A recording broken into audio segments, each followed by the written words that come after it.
Language is important too, because builders say things like cosmetic and we say things like workmanship. So that's a good distinction. This is Las Vegas Real Estate Now with local real estate expert Harvey Blankfeld. Whenever you do an inspection, I've noticed, and Danielle, I don't know if you've noticed this as well, virtually every time there's something going on with the roof. I was thinking about that because the other day I had somebody ask me, I was an agent actually, asked, how often is there something wrong with the roof? Or inversely, how often is there nothing wrong with the roof? Right.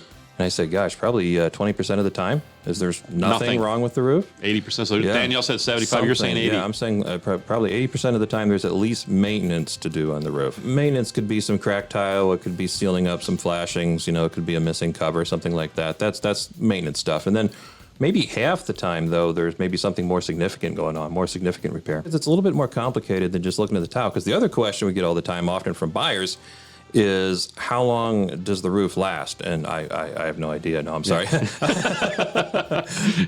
But it's a little complex because you have the tile, which is the part we're looking at. That can last a very, very long time. But a lot of times when you see problems, it has to do with the underlayment. Right. Or a flashing or a transition or something that's under the tile, not necessarily as visually accessible.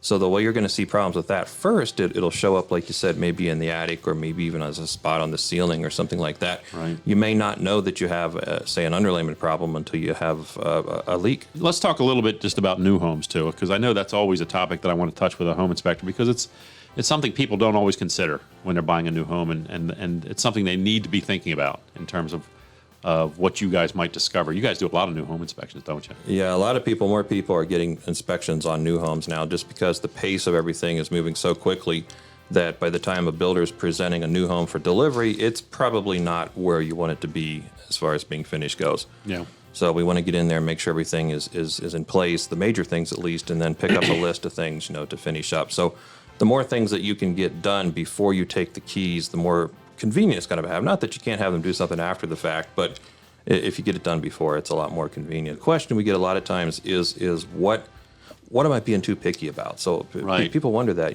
because maybe their builder's making them feel like they're asking too many questions or they're being too picky about stuff. But we use what's called performance standards, and you can actually go out and Google them if you want to educate yourself a little bit, new building performance standards.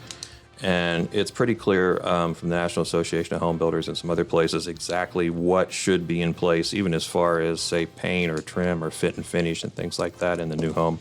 You've been listening to Las Vegas Real Estate Now. If you ever have a question about real estate or any of the other topics we cover, just call me off air or text me at 702-203-1165. You can also check us out on the web at lvrealestateradio.com or on our handle on social media at LV Real Estate Radio. We'll meet you on the radio next Saturday at 11 a.m. right here on the new 101.5 FM, 720 AM KDWN, the Talk of Las Vegas.